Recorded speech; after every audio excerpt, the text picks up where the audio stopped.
ফ্যাসিবাদ মুক্ত বাংলাদেশে। শুভেচ্ছা জানাচ্ছি একটি গণতান্ত্রিক বাংলাদেশের প্রত্যাশায়, এবং একই সঙ্গে আপনাদেরকে আন্তরিক ধন্যবাদ ও অভিনন্দন জানাতে চাই যে শত প্রতিকূলতা সত্ত্বেও আপনারা এই গণতান্ত্রিক বাংলাদেশকে প্রতিষ্ঠা করবার জন্য আপনারা আপনাদের কাজ করেছেন।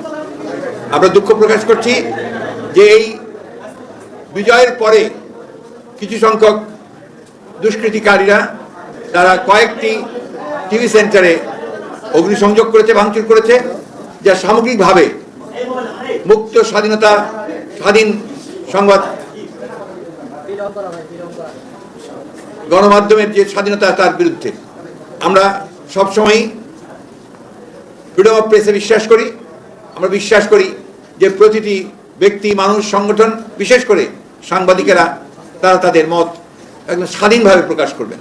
সেই বিশ্বাসেই আমরা মনে করি যে যারা এই সমস্ত কর্মকাণ্ডে লিপ্ত থেকেছেন তারা এই সমস্ত থেকে বিরত থাকবেন এবং সংবাদপত্রের যে মুক্ত ধারা তাকে অব্যাহত রাখবেন। প্রিয় সাংবাদিক ভাইরা, আমরা আজকে গভীরভাবে শ্রদ্ধা জানাতে চাই সেই সমস্ত শহীদদের, যারা ছাত্র এবং জনতা, যারা এই দীর্ঘ 15-16 বছরের যে গণতান্ত্রিক সংগ্রাম, সেই সংগ্রামে যারা প্রাণ দিয়েছেন, তাদের প্রতি আমরা গভীর শ্রদ্ধা নিবেদন করছি। আমরা অভিবাদন জানাতে চাই, স্যালিউট জানাতে চাই আমাদের ছাত্রদের, আমাদের সন্তানদের, যারা তাদের মেধা, বুদ্ধিমত্তা, সাহস নিয়ে এই ফ্যাসিবাদী সরকারের বিরুদ্ধে দাঁড়িয়ে বুকের রক্ত দিয়ে তারা আজকে বিজয় অর্জন করেছেন, ছাত্র জনতার বিজয় অর্জিত হয়েছে। আমরা তাদেরকে আবারও অভিবাদন জানাচ্ছি। আমরা সকল রাজনৈতিক দল, সকল ব্যক্তি যারা এই সংগ্রামের সঙ্গে জড়িত ছিলেন, আছেন, পেশাজীবী, তাদের সকলকে আন্তরিকভাবে ধন্যবাদ এবং কৃতজ্ঞতা জানাচ্ছি এই আন্দোলনের শরীক হয়ে আজকে বিজয় অর্জন করবার জন্য। এই বিজয় অর্জন করা হয়েছে, কিন্তু আরো বড় দায়িত্ব রয়েছে এখন প্রতিটি মানুষের, প্রতিটি বাংলাদেশের, প্রতিটি স্বাধীনতা প্রিয় মানুষের, প্রতিটি নাগরিকের এই স্বাধীনতাকে সুসংহত করা।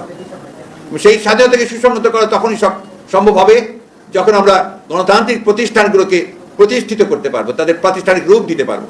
আর সেই জন্যই আজকে সবচেয়ে বেশি যেটা প্রয়োজন সেটা হচ্ছে ধৈর্য, সংযম এবং পরমত সহিষ্ণুতার জন্য নিজেকে তৈরি করা।